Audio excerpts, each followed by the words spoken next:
शुरुआत के तौर पे देखा जाए, क्योंकि जब हम हर साल जमा होते हैं।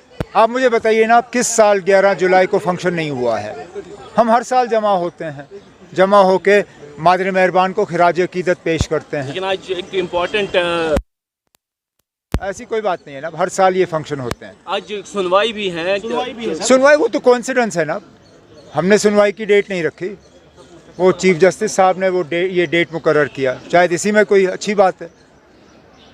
यहाँ पे हमारा एक छोटा सा फंक्शन हो रहा है, वहाँ पे 370 के मामले में सुनवाई शुरू हो गई है और उम्मीद करते हैं कि जल्द से जल्द मामले को जो है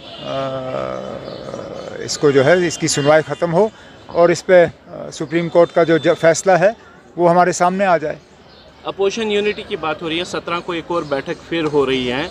नेशनल कॉन्फ्रेंस पिछली बैठक में शामिल हुई थी, क्या इस बार भी जाने का इरादा तो है, इरादा है। लेकिन पहली बैठक के बाद ही महाराष्ट्र में एनसीपी टूट गई। क्या आपको लगता है कि जितना अपोजिशन एकजुट होने की कोशिश कर रही है, पार्टियां टूट रही हैं? अब एक पार्टी टूटी और ये पहली बार नहीं हुआ है, इससे पहले भी पार्टियां टूट चुकी हैं। कांग्रेस को मध्य प्रदेश में तोड़ा गया, क्या उससे पहले किसी ऑपोजिशन मीटिंग की ज़रूरत थी? ये सिलसिला चलता आया है, आगे भी चलता रहेगा।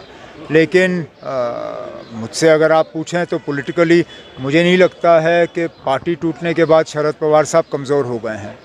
उल्टा मुझे लगता है कि वो और ज़्यादा मजबूत हो गए हैं। और ख़ासकर जिस तरह के बयानात आए अजीत पवार साहब की तरफ से, जो उन्होंने शरद पवार साहब की उम्र को लेके बात की और कहा कि इससे पहले ही उनको रिटायर हो जाना चाहिए था, मुझे लगता है कि महाराष्ट्र के लोगों ने इस चीज़ को बिल्कुल पसंद नहीं किया होगा और नतीजे आपके सामने आएंगे जब लोगों को वोट देने का मौका मिलेगा। लोकसभा के चुनाव आ रहे हैं और बीजेपी एक बार फिर से अपने जो कोर एजेंडा है उनका, चाहे राम मंदिर हो, यूनिफॉर्म सिविल कोड हो या 370 हो, उसी पर बात लेके आ रही है, क्योंकि जो लग रहा है यूसीसी की बात हो रही है। तो कैसे आप इस चीज़ को देख रहे हैं कि एक बार फिर से उन्हीं मुद्दों पर इलेक्शन में वोट मांगे जाएंगे जो 2014 या 2019 में था? नहीं, ठीक है, ये तो बीजेपी का हक है। हर पॉलिटिकल पार्टी को ये हक मिलता है कि वो अपना एजेंडा लोगों के सामने रखें और लोगों से वोट मांगें। ये हमने भी किया है, बाकी पॉलिटिकल पार्टियों ने भी किया है। ये दूसरी बात है कि हम ज़ाती तौर बीजेपी के एजेंडा को पसंद नहीं करते, लेकिन जमहूरी हक है उनको अपना एजेंडा लोगों के सामने रखने का।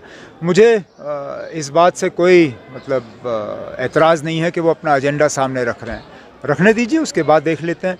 लेकिन मुझे जो लगता है जिस चीज़ पे हमें ज़्यादा फोकस करना चाहिए वो ये है कि किस तरह बीजेपी आहिस्ता आहिस्ता दोबारा एनडीए को ज़िंदा करने की कोशिश कर रही है। ये इस बात का सबूत है कि बीजेपी को कहीं ना कहीं लगता है कि ग्राउंड उनके हक में नहीं है।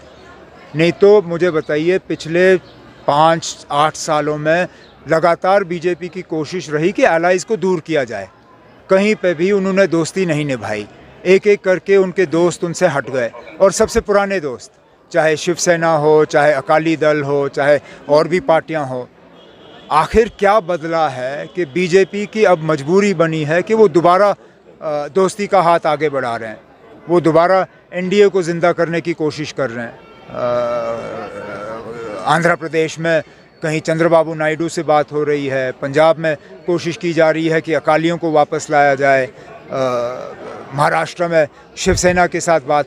तो जहाँ तक मुझे लगता है बीजेपी का कोर एजेंडा छोड़ दीजिए, ग्राउंड जो बीजेपी कहती है उनके हक में है। हकीकत है कि 2024 उनके लिए इतना आसान नहीं है जितना वो शायद आपके ज़रिए लोगों तक ये खबर पहुंचाने की कोशिश कर रहे हैं। यूसीसी में जो अभी तक तो कोई ड्राफ्ट आया नहीं है, लेकिन जिस तरीके की बातें आ रही हैं कि क्रिश्चियन मैं